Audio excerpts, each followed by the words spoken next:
From Washington, the McLaughlin Group, the American original.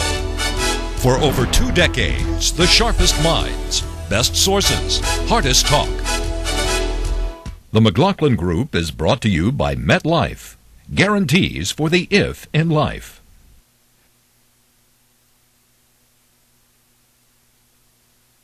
Issue 1, gun ban shot down. Bang, bang, you shot me down. Bang, bang, I hit the ground. Bang, bang, that awful sound. Bang, bang, my baby shot me down. The United States Supreme Court proclaimed this week that every American has the right to own guns for self-defense and for hunting. In a long-awaited ruling, the court declared that the District of Columbia's 32-year-old ban on handguns is unconstitutional. The decision was 5-4. It marked the first significant Supreme Court ruling on gun rights in U.S. history, more than 200 years after the right to bear arms was enshrined in the Second Amendment of the Constitution. The amendment, ratified in 1791, declares a well-regulated militia being necessary to the security of a free state, the right of the people to keep and bear arms shall not be infringed. Unquote. The question for the justices was whether this right to bear arms refers to an individual's right or to whether it applies to a state militia only. Speaking for the majority, Justice Antonin Scalia declared that the Constitution does not allow for, quote, the absolute prohibition of handguns held and used for self-defense in the home, unquote. Gun enthusiasts were thrilled with the decision, particularly NRA, National Rifle Association President Wayne LaPierre, who was ecstatic. The Supreme Court today has gone on record saying the Founding Fathers intended this to be an individual right. We acknowledge that. So the Second Amendment as an individual right goes down as a real permanent part of American constitutional law, and that's a monumental victory. But there were critics, including D.C. Mayor Adrian Fenty. Unfortunately and disappointedly, the Supreme Court did not uphold the 3-decades-old handgun ban here in the District of Columbia. As mayor, although I am disappointed in the court's ruling and believe, as I said for the past year, that more handguns in the District of Columbia will only lead to more handgun violence. Question. The Supreme Court has never before affirmed that the right to bear arms is individual instead of collective.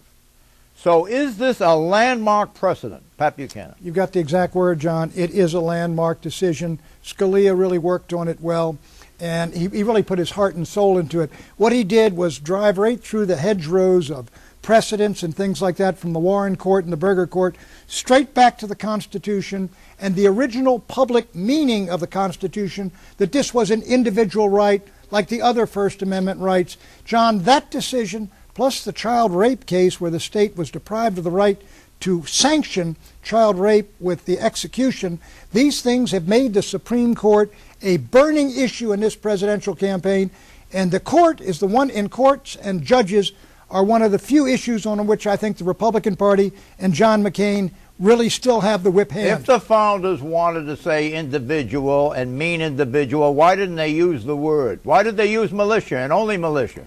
Well, John, it seems to me unreasonable to suggest that what the Founding Fathers were saying was that the militia can have guns, but individuals guns are all over the place, muskets and so forth. They are. You know what? The redcoats. What Scalia is saying is that our freedoms rest on 4 boxes: the soap box, the jury box, the ballot box, and the cartridge box.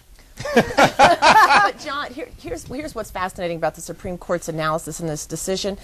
When you talk about the individual, most of the early analysis in this case dealt with the treatment of slaves before the Civil War and with freed slaves after the Civil War, which I find absolutely fascinating, because the way that our ancestors was treated is what gave us the Supreme Court's ruling yesterday. And when they talked about individuals, there was a question post-Civil War about whether or not freed slaves, men in particular, would have the right to bear arms as other individuals did. And from that, Justice Scalia and the majority of the court deigned that individuals unconnected with militias always had the right to bear arms. You know, the most interesting thing about this decision, John, is that the unanimity of the city officials in the District of Columbia so angry about it, saying they were against this decision, and their constituents are very divided over this. There are a lot of people in Washington who said, I'm going out as soon as I can to get me a gun so I can protect myself because I'm worried about the crime in this town. There was one fellow quoted in the Washington Post who said, I moved out to Fort Washington, Maryland in Prince George's County just so I could have access to firearms. So the reality is, I think that the constituents are ahead of the leaders in the city on this issue. You think the case can be made that there is a reduction of crime if the citizenry is armed individually, because of the research that shows that when a felon approaches you with a gun or attempts to or thinks about it, and if he knows that you have a gun, he is less inclined to do so? You know, I don't know for sure about that research. I think you have to balance that with the research that shows many guns that are in the home are going to be used to kill people you know, kill your friends, kill your family. You have to balance those two things out. I don't know if the city's any safer because you can get guns, but I will say the court, I think, Washington Post editorial page notwithstanding, probably made the right decision. Do you think Fenty used the right words and said the right things afterwards? I think he said the things he thought were politically palatable to say. I think in a city where polls have shown, and I think the polls may be outdated, 3/4 of the residents favor gun prohibition, that he had to say that, he has to fight for it, and you never lose any votes in D.C. saying, I'm for gun control. Will you make it clear that the D.C. has had a ban against handguns, which now turns out to have been retrospectively, in a sense, illegal, because it denied individuals for how many years? 32 years. 32 years. We banned them here. So was he was saddened by the loss of that ban. That's what he said. Because he sees it as an increase in crime. Where do we come out on this? Well, it's nice to see that the Supreme Court still has some affection for the Bill of Rights and the Second Amendment. Look, the fact that it hasn't been challenged in 32 years in any serious way until now tells me that there are all kinds of politics wrapped up in this. The Supreme Court 5-4 decision, another 5-4 decision, saying that the effect of this handgun gun was essentially to disarm lawful citizens from the right to protect themselves, self-defense. They threw that out. They said it's unconstitutional because after all of this political debate over 30 years, it's become clear that when you take guns away from lawful citizens, it doesn't take guns away from criminals. Okay, they will always find a way to find those guns. So why not provide the same manner of defense to those lawful citizens? Part of the problem you have, and just on the other side of this, is that a lot of those guns you're talking about are going to be taken from people's homes. Those lawful citizens you're talking about, their guns will be stolen. They'll be on the street. They'll add to the carnage. I mean, John, hold on, Pat. Practically speaking, is not this action taken by the court and the whole matter of individual rights eviscerated by the regulations and the restrictions that can still legally be put on the use of firearms? Well, no, I don't think anybody disagrees that you don't have a right to own a machine gun unless you get a license and all the rest of it. There are some restrictions that everybody thinks are valid. I mean, that's where you've got a real disagreement. But let me say this. To Derek's point, New Hampshire has one of the freest gun laws in the country and the lowest levels of gun crime. Some of these, like New York City. What's the biggest city in New Hampshire? What's the biggest city in New Hampshire? It's Manchester. How big is it? Well, it's okay. Washington, D.C. has the strictest gun law, and they're killing people left and right all over town. Okay, candidate. Chicago, any of the big cities. That's what I'm saying. The big cities are different. Candidate opinions. I have said consistently that I believe the Second Amendment is an individual right. That right can be limited by sensible, reasonable gun laws. We can both uphold our traditions with respect to firearms and prevent the senseless killings that we see on the streets of so many American cities. Republican nominee John McCain hailed the ruling and attacked his opponent, Barack Obama, for his quote-unquote elitist gun control view. Unlike the elitist view that believes Americans cling to guns out of bitterness, today's ruling recognizes that gun ownership is a fundamental right, sacred, just as the right to free speech and assembly, unquote. With the words elitist views, Senator McCain was referring to Senator Obama's characterization of Pennsylvanians uttered in April while in San Francisco. Guns are legendary, and typically it's only people who aren't like them, anti-immigrant sentiment or anti-trade sentiment. And we would explain. their frustrations. Question: does Obama really believe that the Second Amendment is an individual right, or is he paying lip service to the ruling to keep the gun issue off the table this fall? I ask you, Monica. Well, the politics in this are pretty amazing, because Obama said after this ruling came down that he agreed with the Supreme Court. He is trying to neutralize the gun issue because of his past statement about, well, rednecks in America that cling to their guns. Back in February, he agreed with the handgun ban in Washington, D.C. He said he thought it was a great idea. Leads me to believe, based on Obama's past flip-flops, that if the Supreme Court had come the other way on the gun ban, 5-4 in the other direction, he would have agreed with that too. Exit question. Assume that the next president in his early first term will fill 2 vacancies on the court. Assume that this is President Obama who fills those vacancies. Assume that the gun issue was judged by that court, that Supreme Court. Question: would we have the right of the individual to bear arms as we do now this week? Pat Buchanan. It all depends on which 2 justices stood down. What's your instinct? Well, if it is John Paul Stevens, who's 107, and if it's, and if it's Ruth Bader Ginsburg, it wouldn't make any difference. But if Scalia stepped down or something happened to Anthony Kennedy, one more justice from the liberal point of view, and this decision gets overturned, John. Well, that's why the Supreme Court, what McCain's view of justices and Obama's view of justices conflict. And that's why this is one of the most important issues McCain has to rally the conservative movement. You mean if Stevens stepped down and Obama puts in another liberal to replace him, this doesn't change then it cancels out. Yeah. I don't think you know what Obama's position on justice is. I mean, I think you make a good point that he's had a couple of positions. No, we've done it on the show. I think I know what it is, Derek. Yeah. Michelle. We don't know what Obama's position is. I think he's straddling the fence, and he has represented. You did the show, Michelle, where we got into Obama's attitude towards the Supreme Court, the criteria he was going to use: work from the heart, relate to the people, not discretion. Don't you remember that show? No, I don't. We're going to have you more often. Well, you finish your point. But what I was going to say was the Supreme Court does not readily overturn precedent. So regardless of who the next president is, and regardless of who they appoint to the Supreme Court and who steps down, we're not going to see this case overturned in the next 100 years. It does not happen often. People think that you just go to the Supreme Court and you overturn a case, and that's not the way this country works. But here's the difficulty, and Pat is absolutely right that John McCain should be making this a crucial centerpiece of his campaign. These votes are coming down by the Supreme Court 5-4, whether it's extending constitutional rights and privileges to the terrorist suspects at Guantanamo Bay, the child rape case that came down this week, and this on guns. The balance is very delicate. You've got one swing vote. It depends on how many vacancies there are. There may be more than 2 for President Obama, and that's why McCain has to be hammering this home. If I was John McCain, I wouldn't mention it at all, because it'll get Obama's supporters fired up just as much as it'll get McCain's fired up. And they're all fired up and ready to go. That's a fair point. Our guys need to be fired up and ready to go. I don't think I want to see John McCain out holding a gun saying, you know, this is great or this isn't great. It just doesn't Well, I mean, it's the only thing that's going to get our people. Guns gets our people excited. Supreme Court gets them excited. But just won. You won that. You won that one. The answer to the exit question is that a future Supreme Court will not, in our lifetimes, we're not talking. How much are we talking about here? Some of us are younger than others. See any change in the action taken this week by the Supreme Court. When we come back, is it fair to make speculators the whipping boys for high gas prices, or are speculators being scapegoated?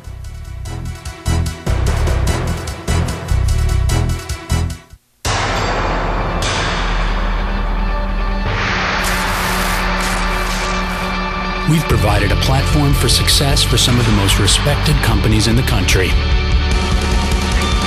We fueled their growth with a highly educated workforce and a can-do, pro-business attitude. Just ask our newest business partner, Toyota. Visit Mississippi.org to see what we can do for you. For people close to retirement, there are plenty of ifs to go around. If our savings will last, if we should take Social Security when we hit 62 or 67. MetLife can strengthen your retirement plan by providing a lifetime stream of income that's guaranteed and that works together with your investments. Helping you create a safety net that brings Happy New Year's with guarantees for the if in life.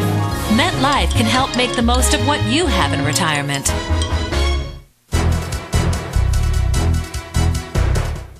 Issue 2, speculation be gone. But speculation. Speculation. It's become a term of art in the financial world. Speculation is when investors and traders place bets on lucrative and predictable commodities and how high their price will go in the future. Commodities like gold or grains or beef or orange juice. To make money, speculators want to place their bets on commodities. Obviously, commodities whose odds are most favorable, like the big O commodity, oil. Oil is a sure bet, financially speaking. The price is going up and up, so speculators are in rat-pack pursuit, placing bets, their highest bets, on oil futures. Isn't that okay? Isn't that the American way, seizing a sure bet and running with it? Well, there's a problem. Speculation is driving up the price of oil. So the public is pointing its finger at Wall Street speculators. Speculators are villains. That's the proposition. Speculators are to blame for making oil so expensive, almost $140 a barrel. When oil goes up, so does gas. $4.07 a gallon national average this week. Critics argue that speculation skews the laws and functions of supply and demand. They also claim that without the distortions of speculation, the price of oil could plunge by, get this, 50% in just 1 month. Speculators argue they are not the villains. The true villains, they say, are the critics of speculators. And here's how those critics, if they press on, will damage the economy. What they're proposing to do here is worse than even de facto price control. It's worse than that because you're talking essentially about blowing up the market. The whole thing will be driven offshore. The U.S. will lose complete control over oil speculation. In other words, there will be nothing left for Congress to do if it tries to step in. The control will be gone, whereas Congress might be able to regulate it if the quote-unquote speculation has not gone offshore. Question, is speculation driving up the cost of oil and gas? I ask you, Michelle. No. I think this is an absurdity. Maybe it has a little bit to do with the price of gas, but speculators operate in a free market system. They're either going to win big or they're going to lose big. They can absolutely go broke. This is a question of supply and demand and what we see happening in emerging markets. If you look at China, if you look at India, these are emerging nations, and they're using just as much oil as we are, if not more. Right. And if there is less supply, then the price of oil is going to go higher. If they bet, for example, that the current price of a barrel of oil, which is about $142, will go up, they could lose their shirt. Sure, that's John, right. This could be John, peaking now. I was down in Texas, Midland, Odessa, 10 years ago. Price of barrel oil had fallen below $10. It's gone way, way down. It's gone way up. It looks to me like it's too high. It may not be. But these guys, these are bets. These are gambles. And you can lose big or you can win big. I think you got to look at what would happen. Let's just say that the people who say that speculators are responsible for doubling the price, what would happen if it went back down to $70 a barrel? We wouldn't use less. We'd use a lot more. There'd be less supply, and the price would go right back up. I just don't see how you can blame speculators for that. The word speculators is just another word for investors, and they have been scapegoated in this entire situation. There are so many forces making the price of oil what it is, including rapidly developing nations who are demanding this stuff like crazy. If the United States were to do other things, such as drilling to increase supply, exploration, go into alternative sources of energy, wind, solar, nuclear, flex fuel cars. I mean, we're not addicted to oil in this country. Our cars are addicted to oil. You're addicted to energy. But wait a minute, let me just finish my point. If we were to do all of those things, those speculators or investors would be selling in the opposite direction, and they'd be helping to bring the price down. The sainted investors, right? Okay, what are McCain and Obama saying about speculation? We must purge the market of the reckless speculation unrelated to any kind of productive commerce that has inflated the price of gasoline at the expense of working men and women across our country. In a statement, Barack Obama outlined his stance on oil speculation. For the past years, our energy policy in this country has been simply to let the special interests have their way, opening up loopholes for the oil companies and speculators so that they could reap record profits while the rest of us pay $4 a gallon. Question, are politicians, including McCain and Obama, who complain about speculation in oil prices, grandstanding, or does the real fault lie with the politicians and the regulators who let the mortgage industry and banks run wild? A Congress that loosened the reins on the financial industry in the 1990s, setting the stage for this credit crisis we have today. A Fed chairman who is testing out his pet academic theory, deep interest cuts. I ask you, Monica. Oh, well, that's a rather long list to choose from. What was the question? I lost track. Are the politicians hiding behind the skirts of a phony rap on speculators? Of course they are, and that's because our politicians, Republican and Democrat, for 35 years have failed us on energy. You know, Jimmy Carter, his idea of solving his energy crisis was put on a sweater and turn off the Christmas lights in the White House 2 years in a row. Republicans, same thing. And that is why now that the United States has a gun to our heads and the crisis is upon us, these politicians are now only gingerly saying, well, maybe we ought to do some offshore drilling and some other things. They ought to get a lot more aggressive. That's both of them. What about that? Metaphor, considering the last part we talked gun to our heads in the last segment there. But I think that obviously they're running for president, and people want somebody to blame for all their problems. What they don't want to hear is, it's kind of your fault for using so much energy. Nobody wants to hear that. So you got the presidential candidates. Take the word you'll never hear them John. say that. Well, take the word speculator. You back them and you approve of what they're doing. Look, I just understand. What they're doing. Everybody that buys stocks or buys gold or buys silver or coffee or wheat or corn or oil, they're all speculators. They're all investing, anticipating, hoping it'll go up. That's what the whole market is about. Everybody speculates. Is the rap against speculators a fair rap or a bum rap, or are speculators being scapegoated? Quick answer, Pat. Well, they're being scapegoated, but guys speculating in oil, maybe they should be. Michelle. Michelle. Scapegoating. Bum rap. Bum rap. Scapegoated. Scapegoating is right. We'll be right back with predictions.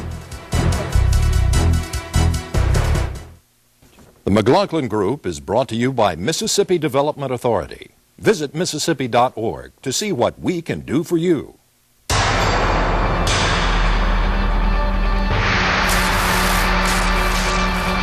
We've provided a platform for success for some of the most respected companies in the country. We fueled their growth with a highly educated workforce and a can-do, pro-business attitude. Just ask our newest business partner, Toyota. Visit Mississippi.org to see what we can do for you.